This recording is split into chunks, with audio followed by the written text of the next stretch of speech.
Amigos queridos, às primeiras horas da manhã desse dia, nos reunimos em torno do Evangelho de Jesus, buscando-te a presença, Senhor, em nossas vidas.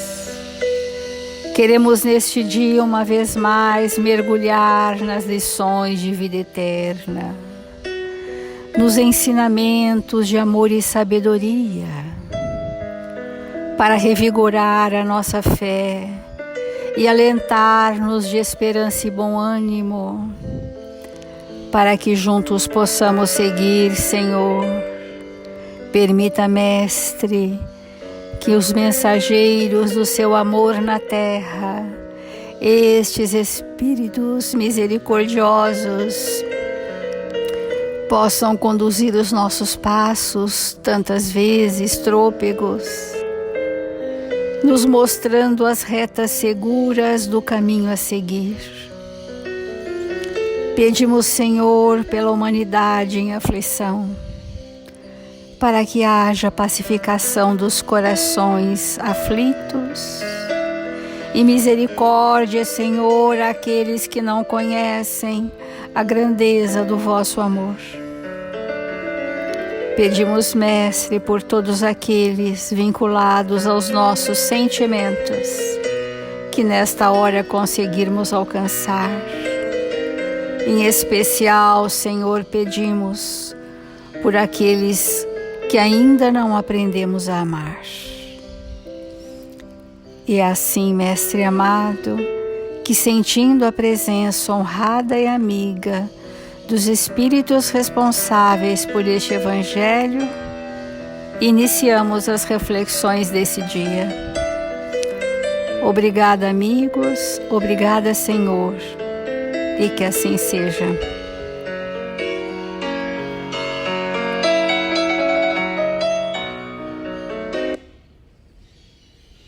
Do Evangelho segundo o Espiritismo, o capítulo 11, bem-aventurados não.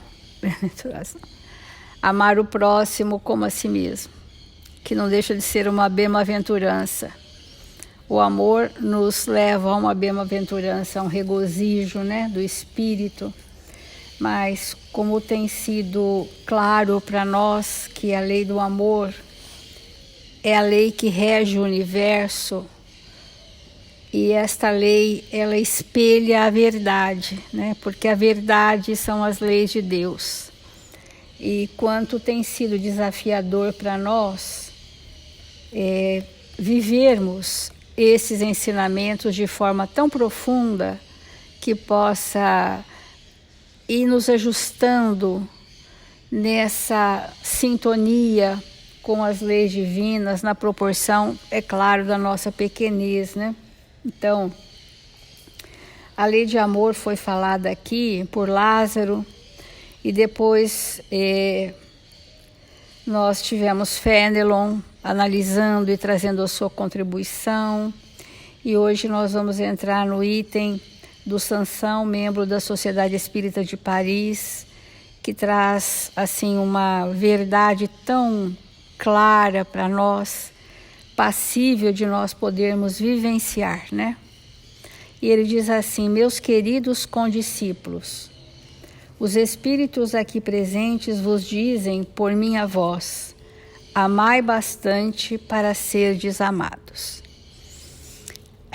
Essa frase, ela é tão profunda do nosso entendimento que nós, a humanidade, ainda pelas emoções muito pueris, imaturas, como uma criança de colo, na forma de um ser humano adulto, exigimos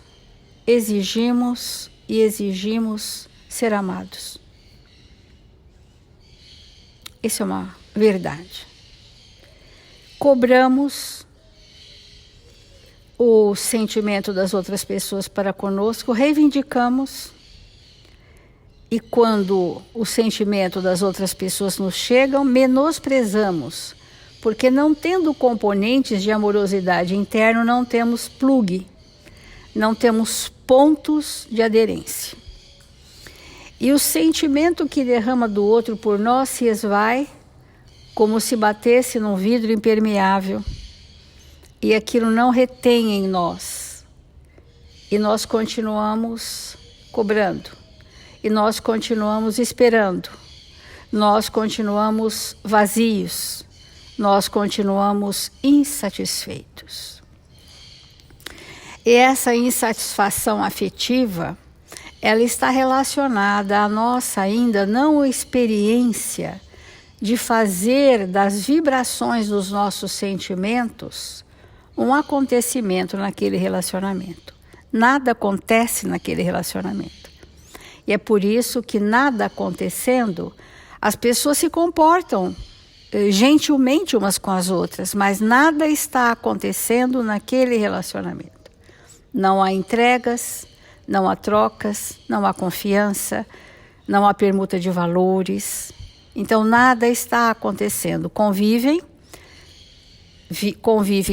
no verniz das aparências, gentis socialmente, mas esses espíritos carregam insatisfações afetivas e passam a buscar outras sensações para aplacar o vazio dos sentimentos não construídos. Quando o Evangelho diz: amai bastante, em algumas traduções, amai muito, vírgula, a fim de serdes amados, ou seja, para sermos amados, então, em consequência do amar muito incondicionalmente, sem esperar recompensa. Então, o espírito que já tem, que ontem nós falamos no donativos da alma, né? Então, que ele doa da alma, dos seus sentimentos, né? Dos seus tesouros imperecíveis, mesmo que não sejam sentimentos grandiosos, mas que sejam sentimentos já instalados no seu patrimônio moral, e disponibiliza, a lei divina nos concede centuplicadamente. E então, o mínimo que damos retorna para nós centuplicadamente. Isso significa que em abundância. E quando nós recebemos do mundo, entre aspas, em abundância, do mínimo que podemos ter doado da nossa alma, dos nossos sentimentos purificados, nós estamos no estado de plenitude, total abastecimento. E é isto que nós, os seres humanos, precisamos compreender para reverter esse processo de desenvolvermos, ontem falamos sobre isso, né? Desenvolvermos sentimentos bons nos relacionamentos, desenvolvermos, para termos construções do que doar de nós. Porque do contrário, continuaremos a doar comportamentos, afazeres, ações externas que são ótimas, porque um dia vão gerar hábitos, mas que numa primeira instância ainda são comportamentos, que não necessariamente veiculam sentimentos. Mas tá bom, vamos começar por hábitos, comportamentos ajustados que vão gerar ao longo de reencarnações hábitos novos do bem constante. E então, esse pensamento é tão justo que nele encontrareis tudo o que consola e acalma as penas de cada dia. Ou antes, praticando essa sábia máxima, elevar-vos-ei de tal modo acima da matéria que vos espiritualizareis antes do vosso decesso terrestre. Vamos entender aqui que amar para ser amado, então, é justo, porque a justiça é amor e caridade. Essa é a lei. Se justiça é sinônimo de amor e caridade, nós precisamos sentir que é justo amar sem esperar recompensa. Porque nós precisamos encontrar o prazer de amar, mais do que de receber o amor, muito embora sejamos altamente necessitados de receber o amor. Mas quando a gente fica esperando muita recompensa, nós não tivemos o prazer de amar ainda. Aquilo ainda não aconteceu em nós, de sentir o quanto é bom amar, independente de sermos ou não amados. E eu queria trazer uma mensagem que a gente até já leu, mas que eu queria voltar nela, que é do Livro da Esperança, O Remédio Justo. Aqui vai mostrar Emmanuel o quanto é justo situações de extremado sofrimento, onde alguém nos ama, no auge dos nossos sofrimentos. Então, assim, diante da paisagem contemporânea do mundo, a gente pode dizer assim, perguntas muitas vezes pela presença dos espíritos guardiães, quando tudo indica que forças contrárias às tuas noções de segurança e conforto comparecem terríveis nos caminhos terrestres. Desastres, provações, enfermidades, flagelos, arrancam-te indagações aflitivas. Onde estão os amigos espirituais que protegem as criaturas?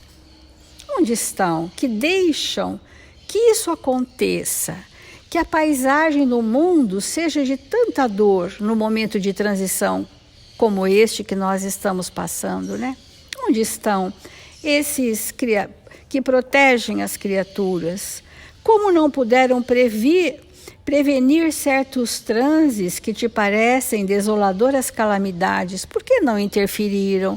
Não são espíritos amorosos a serviço de Jesus? Onde estão? Ao que Emmanuel responde: se aspiras, no entanto, a conhecer a atitude moral dos espíritos benfeitores diante dos padecimentos desse matiz, consulta os corações que amam verdadeiramente na terra. Então vamos àqueles que sabem amar e que têm o prazer muito mais de amar do que ser amado. Então ele diz, vamos dar alguns exemplos, Ausculta o sentimento das mães devotadas, que bem dizem lei divina, com lágrimas as grades do manicômio para os filhos que se desvairaram no vício, de modo a que não se transfiram da loucura à criminalidade confessa. Bem dizem as instituições de socorro aos seus filhos chafurdados no vício, porque entendem que aquilo é um bem na vida deles, tolhendo a sua liberdade que não sabem ainda utilizar, para que não passem da loucura que já estão para a criminalidade. Isso é um gesto de amor, porque a gente vai desconfigurar que amor é aquele carinho, às vezes, do dia a dia, que isso todos nós trocamos. Mas os testemunhos de amor, essa mãe entrega um filho a uma instituição de recuperação, sem nem tanta esperança de recuperação, mas temporariamente ele está inibido de ir para a criminalidade. Isso é um gesto de amor, amigos. Gesto de amor.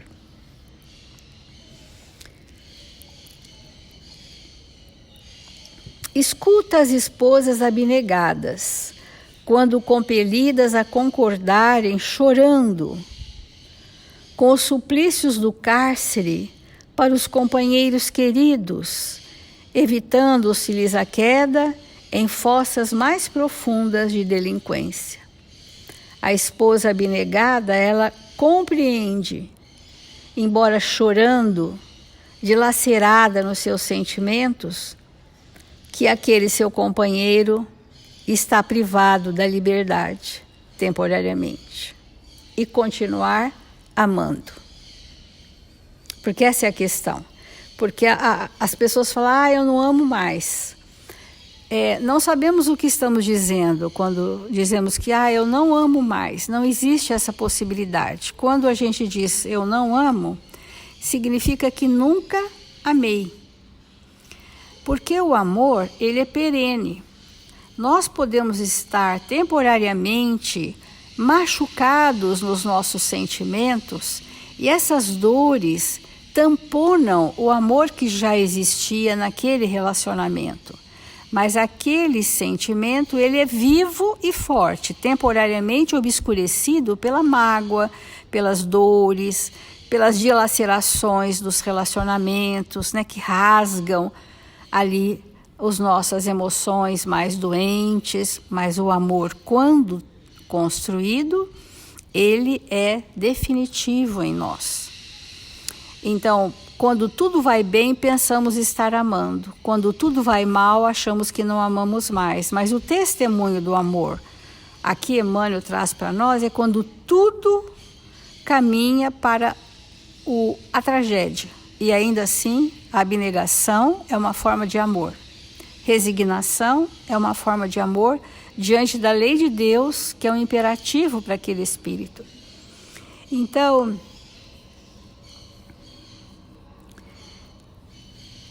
outra situação, ele traz situações bem específicas. Perquire o pensamento dos filhos afetuosos ao carregarem, esmagados de dor, os pais endividados em doenças infecto-contagiosas, na direção das casas de isolamento, a fim de que não se convertam em perigo para a comunidade. Era muito comum o isolamento da tuberculose, grandes hospitais só para isto, e outras doenças infecto-contagiosas que a pessoa era recolhida para ser tratada. E os filhos continuando amando e amparando aqueles pais que temporariamente estavam inibidos de manifestação do seu afeto, mas poderiam estar sustentados pelo afeto daquele que estava em melhor condição. Então veja, os pais que internam os filhos que internam os pais, situações dolorosas estão ali, aquela pessoa está ali, sendo mantida pela amorosidade e abnegação de alguém que está por eles, encarnados e desencarnados. Porque se de todo aquela pessoa não apresenta nenhum vínculo com encarnados que possam ser abnegados companheiros, a misericórdia de Deus cobre a multidão dos nossos erros. O amor cobre. Então esses espíritos, benfeitores espirituais, estão por estes que aparentemente estão desolados, estão relegados à própria sorte, estão em condições de penúria moral e espiritual. Estes estão tão amparados pelo amor divino, através de abnegados benfeitores, que nós deveríamos todos os dias agradecer a presença deles na nossa vida. Então, nós vamos, encerrando dizendo, o amor brilha e paira sobre todas as dificuldades, à maneira do sol que paira e brilha sobre todas as nuvens. Confiemos no amparo misericordioso a todos nós.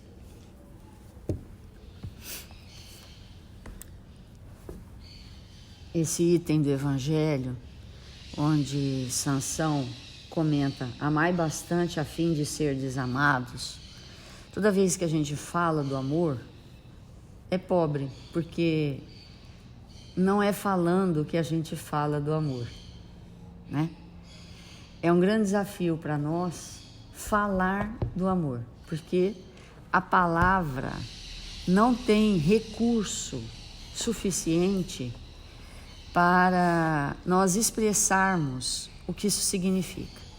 Isso é tão verdade que quando a gente pensa nas pessoas que amam, que nos amam, a gente sabe que não é o que elas falam, mas é o que a gente vive junto. É diferente. Então é mesmo um desafio para todos nós falar desse tema. Falar.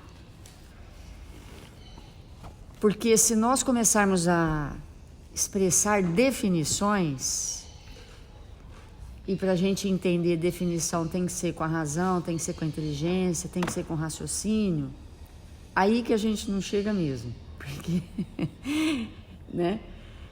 Então não é tão simples nós abordarmos esse tema.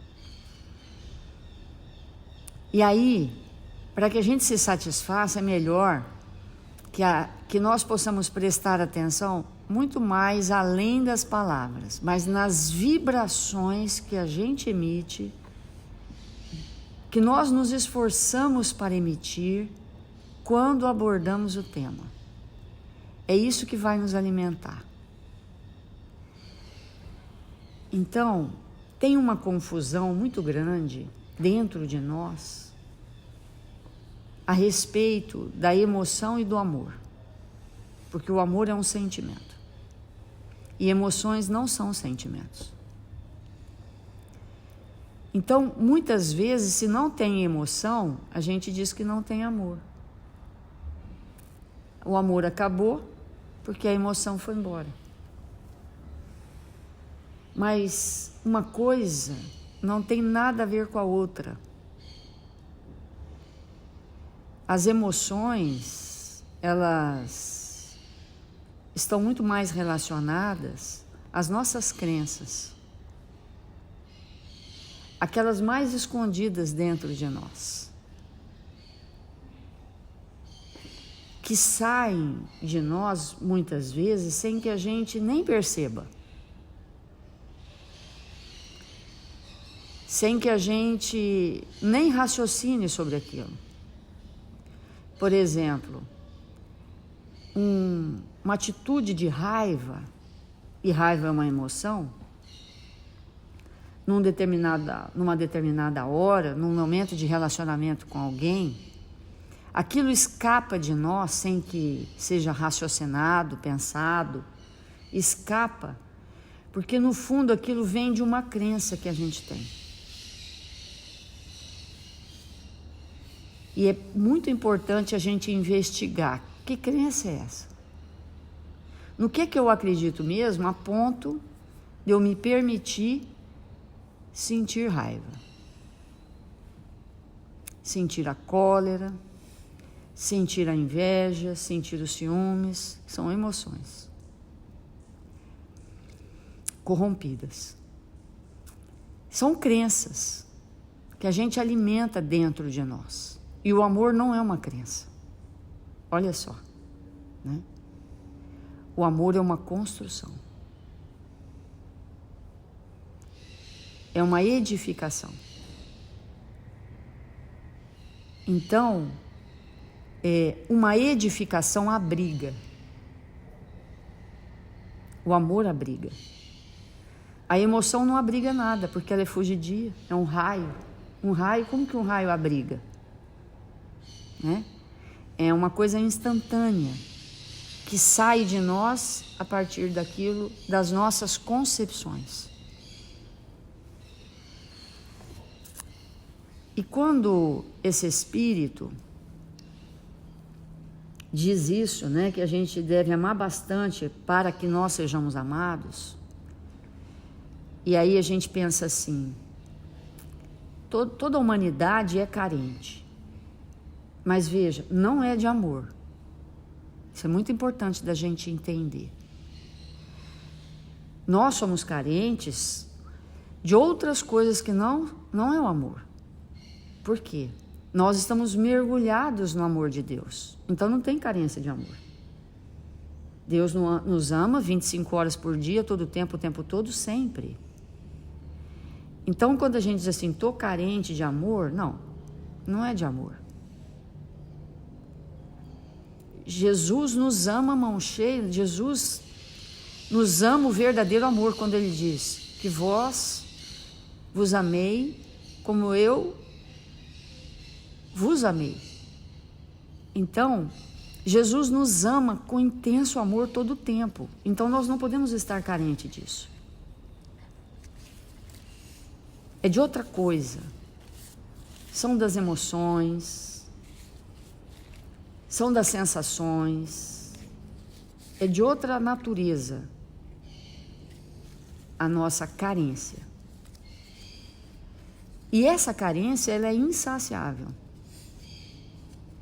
Quanto mais alguém nos fornece, mais nós estamos necessitados disso e mais difícil de nós nos contentarmos. Porque essa carência é um vício. Mas amor não é isso, né? Amor é outra coisa. Que, de novo, é pobre nós expressarmos com palavras, embora vamos tentando. Então, na medida que a gente começa a amar, e amar de verdade, que não são emoções, nós passamos a registrar o amor de Deus de maneira consciente. E o espírito que sente o amor de Deus se planifica totalmente. Aquilo basta mesmo. Mas para que nós possamos sentir esse amor divino, é necessário construir um campo de percepção, que é o próprio amor. É o amor construído em nós, reconhecendo o amor que vem de Deus. Sem essa construção, na nossa vida íntima, não tem como reconhecer. Para eu sentir que existe uma superfície rugosa, eu tenho que ter um instrumento de percepção. Porque é difícil sentir isso só com a cabeça, só com a mente, se eu nunca experimentei o que é isso. Então, por isso que esse Espírito nos diz isso, que a gente poderia traduzir: amai bastante a fim de que sintas o amor. Né? Esse a fim de serdes amado é no sentido de sentir o amor. Então, é bem complexo mesmo esse tema. Mas nós recorremos aos nossos amigos espirituais, muito mais avançados, para ver como eles compreendem, não é entender com a cabeça, mas como eles compreendem essa questão do amor. E aí nós recorremos a um texto de Emmanuel, intitulado Do Coração Puro, que é do Vinha de Luz. E ele comenta uma frase de Pedro. Ele diz assim: amai-vos ardentemente uns aos outros com o coração puro. Então, amar com o coração puro, pureza de coração. E aí o que é isso, né? O que é ter pureza de coração? O que é? Aí ele vai discorrendo nesse texto, bastante interessante, e eu vou me fixar só numa frase,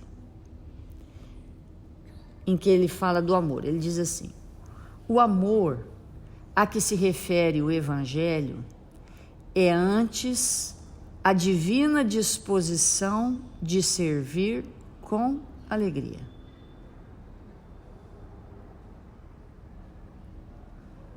Olha como que Emmanuel, na concepção dele de grandeza, define o amor. Porque amor e ódio, amor e morte, são os temas mais escritos pela humanidade em todos os tempos. Mas olha o que Emmanuel traz para nós. Amor a que se refere o Evangelho é, antes de tudo, a divina disposição de servir com alegria, na execução da vontade do Pai, em qualquer região onde permaneçamos. Então, divina disposição de servir. Isso é amar. Porque quando Jesus esteve entre nós, o que ele disse? Eu não vim para ser servido. Eu não vim para ser amado. Eu vim para servir. Eu vim para amar. Então, todas as vezes que nós nos disponibilizamos para servir, estamos no exercício do amor, que vai se consolidando dentro de nós, porque não tem outro jeito. É servir todo o tempo todo, nessa divina disposição. Porque quando nós nos propomos a ouvir alguém, estamos no exercício do amor. Quando nós nos dispomos a falar com alguém, se isso for um ato de servir, é o exercício do amor. Quando nós nos dispomos ao silêncio, se isso for servir, é um ato de amor. Então,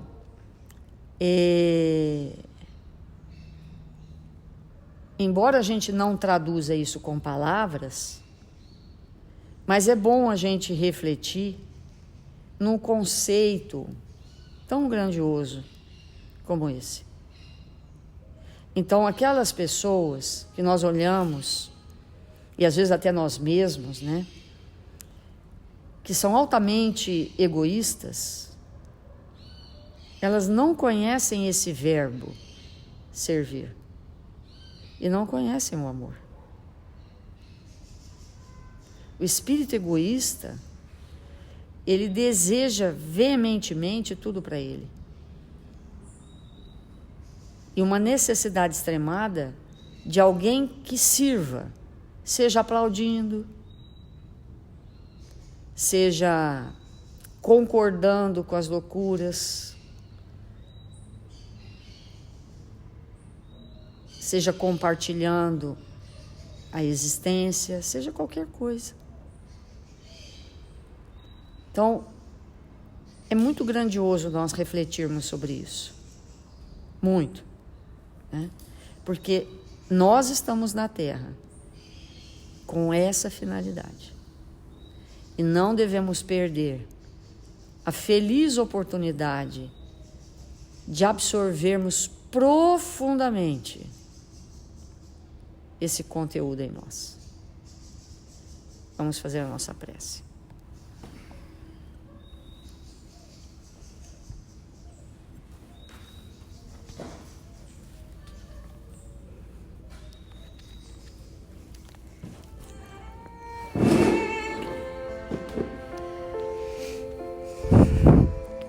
Jesus, querido irmão, divino amigo, mestre e guia da humanidade,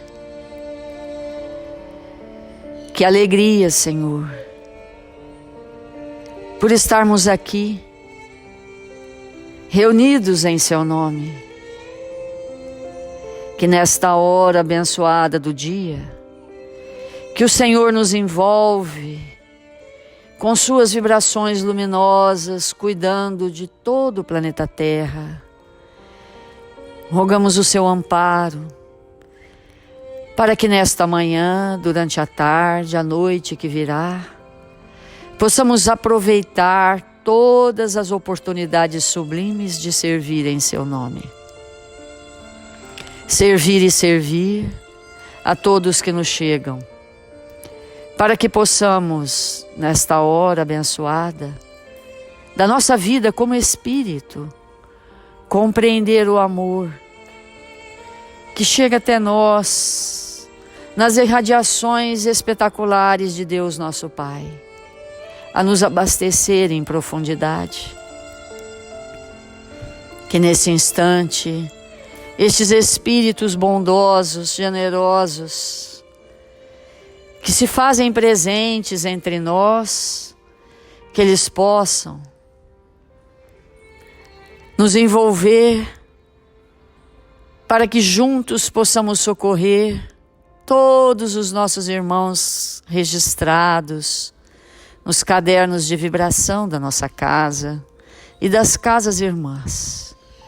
Que estes espíritos mestres possam receber de tudo que se encontram necessitados, receber do seu amor, das suas vibrações ternas, sábias, para que eles possam se sentir animados para enfrentar as adversidades do caminho. Que eles sejam visitados em seus lares, nos hospitais, nas enfermarias. E que nesta hora abençoada do nosso dia, possamos executar as mínimas tarefas que o Senhor há de nos confiar, para que sejamos espíritos cada vez mais experientes no bem e na verdade. Sê conosco, Mestre, hoje e sempre. Que assim seja.